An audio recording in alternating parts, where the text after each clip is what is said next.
Today we will start reflection and transmission at normal incidents. इसमें क्या है कि EM वेव को नॉर्मली इंसिडेंस करवाया किसी सरफेस पे, किसी इंटरफेस पे. जो इंटरफेस है वो दो मीडियम्स को सेपरेट कर रहा है, ठीक है. और उस मीडियम पे जब लाइट वेव या EM वेव टकराएगी तो उसका कुछ पार्ट रिफ्लेक्ट हो जाएगा, कुछ पार्ट उसका अगले मीडियम में चला जाएगा, ट्रांसमिट हो जाएगा. तो उसी चीज़ की हमने स्टडी करनी है कि reflection and transmission of at normal incidence. Here suppose we have X Y plane. ये जो प्लेन आपको दिख रहा है स्क्रीन पे एक्स वाई प्लेन है, ठीक है. ये प्लेन जो है, इस प्लेन को अगर डिफाइन करें तो here z is equal to 0. This plane X Y plane it forms the boundary between two linear media. इस साइड जो है लेफ्ट साइड में मीडिया 1 है और राइट साइड में मीडियम 2 है. Linear media, what is mean by linear? हम linear medium ले रहे हैं, we are not considering non linear. अगर नॉन लीनियर होगा तो कुछ पॉइंट्स पे जाके उसकी जो वेव है उसकी फ्रिक्वेंसी चेंज होगी. तो हम सिंपलेस्ट केस ले रहे हैं लीनियर मीडियम का. और मीडियम 1 में जो परमिटिविटी है वो एप्सिलॉन 1 है और परमेबिलिटी कितनी है? म्यू 1. मीडियम 2 की परमिटिविटी एप्सिलॉन 2 है और परमेबिलिटी क्या है? म्यू 2. अब एक प्लेन वेव है जिसकी फ्रीक्वेंसी ओमेगा है, that is travelling in Z direction and polarised in X direction. As I explained in previous class, polarised in X direction का मतलब है फॉर अगर प्लेन वेव है उसकी that is polarised in X direction, तो हम क्या लेके चलते हैं कि उसका जो इलेक्ट्रिक फील्ड है वो क्या है? एक्स डायरेक्शन में है एंड वेव इज मूविंग और propagating in Z direction. So this is the case that we are assuming. हम ये लेके चल रहे हैं. देखो जो वेव है ना EM वेव, वो तो इधर जा रही है जेड डायरेक्शन में. This is X axis, Z axis and this is Y axis. Z direction में वेव जा रही है. इसका इलेक्ट्रिक फील्ड किस डायरेक्शन में है? एक्स डायरेक्शन में, क्योंकि wave is polarised in X direction. और मैग्नेटिक फील्ड किस डायरेक्शन में होगा? वाई डायरेक्शन में. बिकॉज हमें पता है कि जो EM वेव है वो ट्रांसवर्स इन नेचर होती है. इलेक्ट्रिक फील्ड, मैग्नेटिक फील्ड और डायरेक्शन ऑफ प्रोपेगेशन तीनों म्यूचुअली क्या होते हैं? एक दूसरे के परपेंडिकुलर होते हैं. आई का क्या मतलब है? इंसिडेंट. हम जो इंसिडेंट पार्ट है electric field, incident electric field को EI से लिखेंगे, मैग्नेटिक फील्ड को VI. और जो वेव आ रही है मीडियम 1 में उसकी वेलोसिटी कितनी ले रहे हैं? V1 velocity. It is incident on the plane from left. और इस प्लेन की लेफ्ट साइड में z लेस देन 0 है, राइट साइड में z क्या है? Greater than 0. अब जो एंगुलर फ्रीक्वेंसी है दोनों मीडियम में सेम रहेगी because we are taking linear media. तो इधर भी ओमेगा रहेगी, इस साइड भी ओमेगा रहेगी. जब वेव इससे इंसिडेंट होगी सरफेस पे तो कुछ पार्ट उसका इसी लेफ्ट साइड में ही वापस आ जाएगा, जिसको हम बोलेंगे रिफ्लेक्शन ऑफ वेव. तो ये हमने दिखाया है रिफ्लेक्टेड वेव को. और मैग्नेटिक फील्ड जो रिफ्लेक्टेड है उसको BR से लिखेंगे. और वेलोसिटी आपको पता है इसमें इस साइड में V1 ही रहेगी. लेकिन ये डायरेक्शंस कैसे दिखाई हैं? पहले पॉजिटिव z डायरेक्शन की तरफ जा रही थी, इससे टकराई, जब वापस आएगी तो किस तरफ हो जाएगी वेव की डायरेक्शन? Negative z direction. और वेलोसिटी कितनी रहेगी? V1 ही रहेगी. Electric field ER positive x direction में. लेकिन रिफ्लेक्शन के बाद जो मैग्नेटिक फील्ड है पहले पॉजिटिव y डायरेक्शन में, इस डायरेक्शन में. अब रिफ्लेक्शन के बाद जो BR है it will be in negative y direction. जो उस पार गई उसको बोलेंगे, जो लाइट ट्रांसमिट हो गई इस मीडियम से, दैट इज ट्रांसमिटेड वेव. तो ट्रांसमिटेड वेव किस साइड चलेगी? राइट साइड में जाएगी.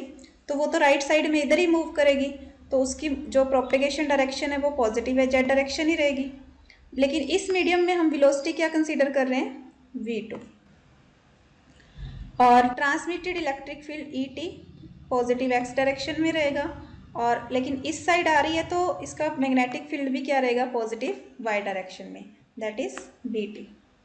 सो this we are representing the transmitted wave, this is reflected wave, and this is incident wave. And this z is equal to 0 plane. This is the interface which separates the boundary or which forms the boundary between two linear media. Linear media है इसलिए जो angular frequency दोनों तरफ क्या रहेगी, same रहेगी.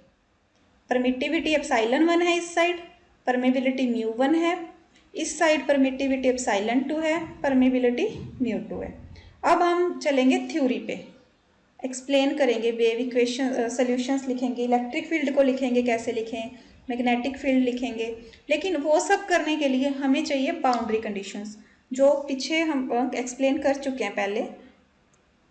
सो I will repeat the boundary conditions for charge current free space. ऐसा region है जहाँ पे कोई हम चार्ज कंसीडर नहीं कर रहे, कोई करंट नहीं, तो अगर इंटरफेस दो मीडियम्स को सेपरेट कर रहा है, लीनियर मीडिया को, तो उनमें बाउंड्री कंडीशंस क्या रहती है. पहली बाउंड्री कंडीशन हमने पढ़ी थी, ये हम डिटेल में पिछले चैप्टर्स में कर चुके हैं. पहली जो है बाउंड्री कंडीशन कि parallel component of E1 it will be equal to parallel और टेंजेंशियल कंपोनेंट ऑफ E2. इस मीडियम में, फर्स्ट मीडियम में जो इलेक्ट्रिक फील्ड का टेंजेंशियल या पैरेलल कंपोनेंट है वो सेकंड मीडियम के पैरेलल कंपोनेंट के बराबर होगा. V1 का perpendicular component in first medium it will be equal to perpendicular component in second medium. Similarly D1 पे boundary condition, and the fourth boundary condition is V1 parallel over म्यू1. Parallel component of this V1 over म्यू1 is equal to parallel component of V2 over म्यू2. तो इन boundary conditions का use करके ही हम एक्सप्लेन कर सकते हैं this theory of reflection and transmission. सबसे पहले हम ये जो इंसिडेंट वेव की बात कर रहे हैं इसके इलेक्ट्रिक और मैग्नेटिक फील्ड को लिखते हैं. प्लेन वेव लेके चल रहे हैं, तो प्लेन वेव हम ऑलरेडी डिस्कस कर चुके हैं कि प्लेन वेव का इलेक्ट्रिक फील्ड कैसे लिखते हैं. EI/ZT, मतलब ZT का मतलब Z डायरेक्शन में वेव प्रोपेगेट कर रही है, it is equal to E0I exponential I K1Z minus omega T X cap. अब इसको अगर देखें, this is the electric field which is incident on the interface. Okay, ये जो साइन है, ये हमने ये सिंबल लगाया है यहाँ पे भी, इसका मतलब है कि जो इलेक्ट्रिक फील्ड है इसका कॉम्प्लेक्स पार्ट भी है. This represent the complex part.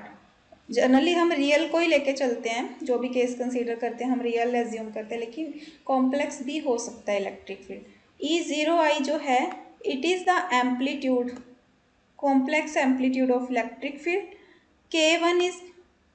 K1 आपको पता है मीडियम 1 में propagation, wave vector in medium 1, it is along the propagation of wave. Wave z direction में मूव कर रही है तो यहाँ K1Z आ गया. Omega angular frequency, x cap मतलब जो इलेक्ट्रिक फील्ड है उसकी डायरेक्शन किस पोलराइज जो वेव है वो किस डायरेक्शन में है, एक्स डायरेक्शन में. Similarly we can write magnetic field, BI incident magnetic field BIZT it is equal to, यहाँ पे B0I होगा, ठीक है, complex amplitude of magnetic field.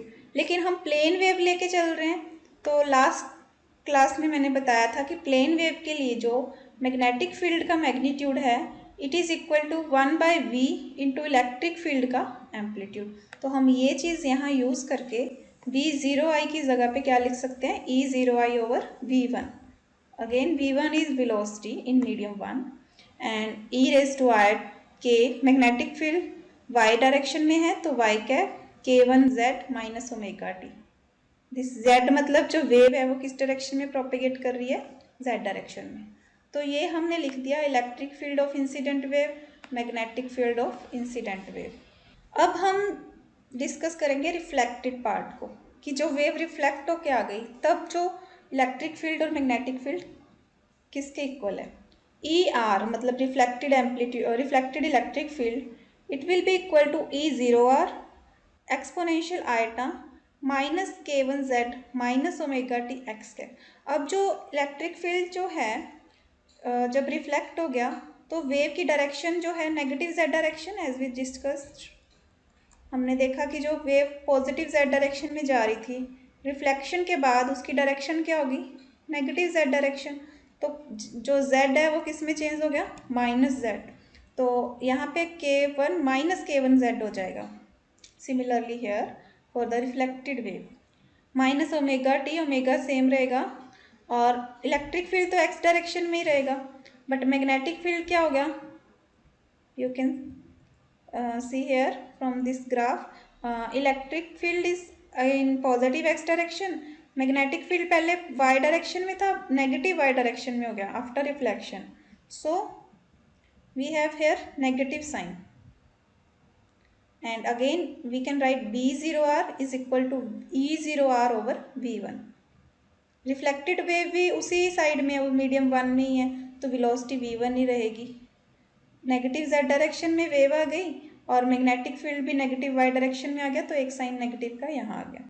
So these are the reflected electric field and reflected magnetic field. Reflected wave travel to the left of interface, ये तो आपको पता ही है कि रिफ्लेक्टेड जो वेव हुई है, sorry after reflection wave travels in z less than 0 part, that is in this left part only, और जो ट्रांसमिट होगी वो राइट साइड में मूव करेगी। अब ट्रांसमिटेड का इलेक्ट्रिक फील्ड तो सेम एक्स कैप वही रहेगा, यहाँ भी प्लस के जेड रहेगा क्योंकि अब पॉजिटिव जेड डायरेक्शन में जा रही है, लेकिन इधर k1 ले रहे थे, इस साइड k2 लेंगे वेव वेक्टर, सॉरी। और जो b है वो इधर भी Y cap positive Y direction में है, ट्रांसमिशन के बाद भी पॉजिटिव वाई डायरेक्शन में। चेंज किस में आएगा, k1 की जगह k2 आ जाएगा, बाकी ट्रांसमिशन में डायरेक्शन चेंज नहीं हुई वेव की, उसी राइट साइड की तरफ ही मूव कर रही है। We can write transmitted wave as et E0t complex amplitude or magnitude of electric field e raised to iota I, this k2 z minus omega t x cap. Similarly you can write bt, here we will take v2, क्यों, transmission के बाद wave किस side आ गई, second medium में, और second medium में velocity कितनी ले रहे हैं हम वेव की, v2। Here v0t we have replaced by e0t by v because of plane wave and e raised to I k to z। अब जो वेव है ट्रांसमिशन के बाद वो राइट साइड की तरफ ही मूव कर रही है, तो पॉजिटिव z डायरेक्शन में है, सो अब we will take positive z minus omega T into Y cap. These are the electric and magnetic field for the transmitted wave which travel to the right of interface, that is in z greater than 0 part. The interface that is separating the two media, that is z is equal to 0, इस पे हम पहली boundary condition लगाते हैं। पहली boundary condition क्या है, E1 parallel is equal to है E2 parallel, that is parallel component, और you can say tangential component जो इलेक्ट्रिक फील्ड का राइट साइड में है वो लेफ्ट साइड के क्या है, इक्वल है। अब देखो लेफ्ट साइड में इलेक्ट्रिक फील्ड कौन कौन से हैं, एक तो इंसिडेंट इलेक्ट्रिक फील्ड है, एक कौन सा है, रिफ्लेक्टेड है। तो मतलब टोटल इनका जो ई आई प्लस ई आर जो होगा वो इक्वल टू होगा उसका पैरेलल कंपोनेंट। बट आप देखो ये कौन सी डायरेक्शन में है, it is in X direction, it is in X direction, और ये जो एक्स डायरेक्शन है प्लेन कौन सा है, X Y plane, it is parallel to the plane, it is also in X direction, and X direction मतलब plane के क्या है, पैरेलल है। तो हम क्या लिख सकते हैं, we can write applying this boundary condition, that is medium 1 में जो इलेक्ट्रिक फील्ड का parallel component is equal to medium 2 में, so we can write E I plus E R is equal to E T, और उसमें हम values put कर देंगे, ये वाली ई आई की ये वैल्यू, ई आर की ये वैल्यू। जब ई आई प्लस ई आर करेंगे z को 0 पुट करेंगे, बिकॉज चीज़ तो 0 हो जाएगी, ओमेगा टी बचेगा और इधर भी ओमेगा टी बचेगा, ठीक है। और सामने जो ई टी लिखेंगे उसमें भी ओमेगा टी z 0 हो जाएगा, तो ओमेगा टी तो कैंसिल हो जाएगा। So we have only E 0 I, सिर्फ एम्पलीट्यूड्स बचेंगे, एक्सपोनेंशियल वाली टर्म खत्म हो जाएगी। We have now E 0 I plus E 0 R is equal to E 0 T, z is equal to 0 पे जब हमने फर्स्ट बाउंड्री कंडीशन अप्लाई की तो ये इक्वेशन आ गई। नेक्स्ट हम उसी प्लेन पे z इज इक्वल टू 0 पे बाउंड्री कंडीशन लगाते हैं, फोर्थ बाउंड्री कंडीशन ये वाली पैरेलल कंपोनेंट वाली, ई आई बाय म्यू 1, इस साइड म्यू क्या है, mu 1 plus B R by mu 1 is equal to होगा bt over mu 2. So we will put those values, solve करेंगे, then we get this equation. Similarly z0 put करेंगे तो exponential वाली term cancel हो जाएगी, omega T cancel हो जाएगा, तो हमारे पास एक तो ये बचेगा E0i by v1 mu one से क्योंकि डिवाइड किया हुआ है, प्लस E0r, ये माइनस साइन है तो माइनस हो जाएगा, माइनस E0r ओवर v1 म्यू1 इज इक्वल टू आएगा E0t over v2, right. We get this equation. इन दोनों में से v1 को कॉमन ले सकते हैं, v1 कॉमन आ जाएगा, फिर यहाँ बन जाएगा v1 म्यू1, और v1 म्यू1 को हम इस साइड ले जाएंगे, सिंप्लीफाई करेंगे तो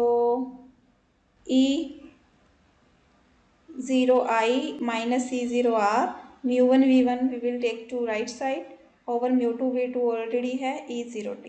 we put this term as beta, इसको बीटा पुट कर देंगे and we get E0i minus E0r is equal to beta E0t, where beta is mu1 v1 over mu2 v2, and you can convert this v1 by v2 को हम n2 by n1 refractive index की term में लिख सकते हैं. We will add 58 and 59.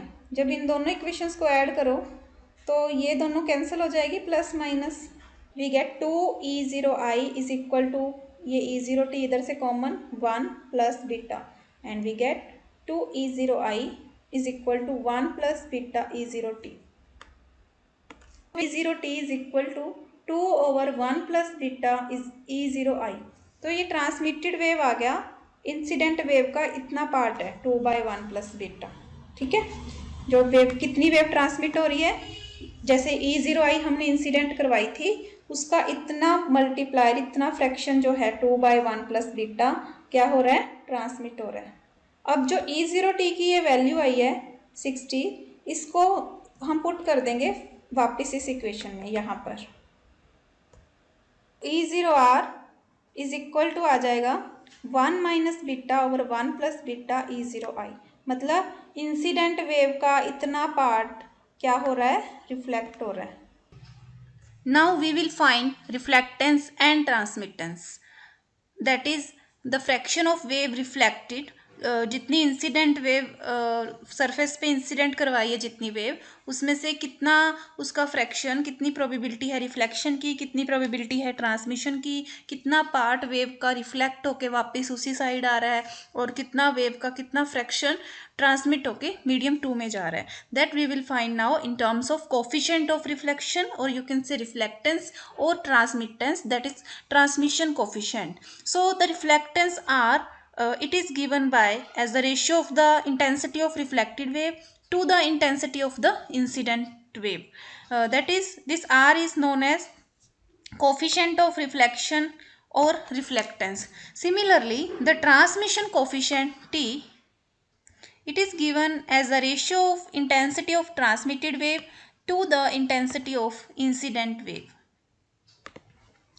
Now intensity, it is the average energy of EM wave per unit time per unit area.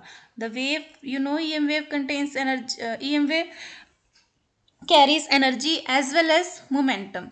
तो per unit area per unit time कितनी उसके पास energy carried है, average energy, that we already discussed in previous class, and it is given as half epsilon v E nought square, where epsilon is the permittivity of the medium, v is the velocity of wave in that medium, E naught, it is the amplitude of electric field. So from this formula we will find IT, that is in intensity of transmitted wave. Then we will find II, intensity of the incident wave, and IR. But from these intensities we can find these ratios, that is we can find the coefficients. For II, it is in medium 1 incident wave, so we have epsilon 1 and velocity is v1, and we have E0i. This is II. Similarly, IR, it is half epsilon 1 v1 E 0 r square, and IT it is half epsilon to V2 E0 t square.